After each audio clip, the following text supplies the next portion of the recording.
एक लीला आती है कि एक बार ठाकुर जी से रूठ गई किशोरी जी। ठाकुर जी बोले आप रूठ क्यों गई? बोले ये नीली नीली मणि आप जो पहन करके आए हो, इसमें एक गोपी का चित्र दिखाई दे रहा है मुझको। ये कौन है?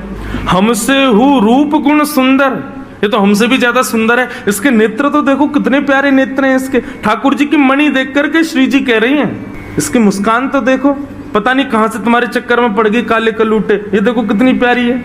कौन है ये? इसके बारे में मुझे बताओ। मान करके रूठ करके बैठ गई। इतने में ललिता जी आई, किशोरी जी की सखी। ठाकुर जी से बोली, कहा भयो आज श्री जी नाराज क्यों हैं?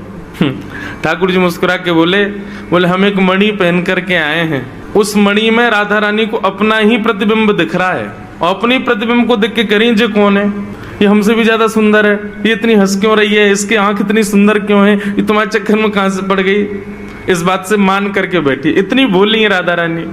तो राधा रानी मान करती हैं, पर एक दिन किशोरी जी ठाकुर जी से बोली कि आज आप मान करो।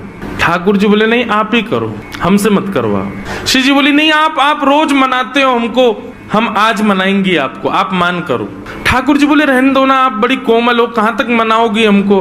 नहीं हम मनाएंगी आपको, आप मान करो। ठाकुर जी बोले देख लो हम कर लेंगे। फिर बोले नहीं करो। सोई ठाकुर जी ने मान कर लिया। ठाकुर जी रूठ के बैठ गए श्री जी से। अब श्री जी ठाकुर जी को मना रहे हैं। कभी ठाकुर जी की मनपसंद वस्तु बना के लावे, कभी ठाकुर जी का मनपसंद राग गा के सुनावे, कभी ठाकुर जी को नृत्य करके दिखावे, कभी ठाकुर जी के सामने उनका मनपसंद श्रृंगार करके आवे। सब प्रकार से श्री जी ने मनाने का प्रयास किया, लेकिन ठाकुर जी नहीं माने।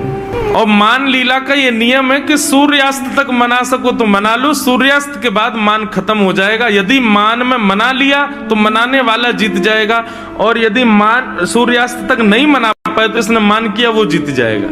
कैसा प्रेम है। सूर्यास्त हो गया महाराज। सूर्यास्त होके श्री जी आके बगल में बैठ गए। बोले ठीक है हम हार गए, अब मान छोड़ दो। लेकिन ठाकुर जी बिना कुछ बोले मान में ही चले गए। श्री जी बोली ये नियम नहीं है, सूर्यास्त के बाद मान खत्म करना होता है, आप तो मान में ही जा रहे हो। ठाकुर जी कुछ नहीं बोले, चले गए नंद भवन।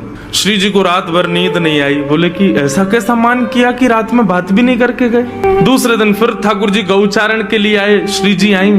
ठाकुर जी अब भी मान में ही बैठे थे। श्री जी बोली देखो ये बहुत ज्यादा हो रहा है, आप कल से मान करके बैठो, रात में बात भी नहीं करके गए और अभी भी मान कर रहे हो। फिर श्री जी मनाने लगी। ठाकुर जी फिर नहीं माने, और रात में फिर बिना बात किए चले गए। 2 दिन हो गए, अब तो श्री जी से सहन नहीं हुआ। इतनी व्याकुल हो गई श्री जी। कल तीसरा दिन है, कल अंतिम प्रयास करूंगी, यदि नहीं माने तो मैं यमुना जी में जल समाधि ले लूंगी। और तीसरे दिन श्री जी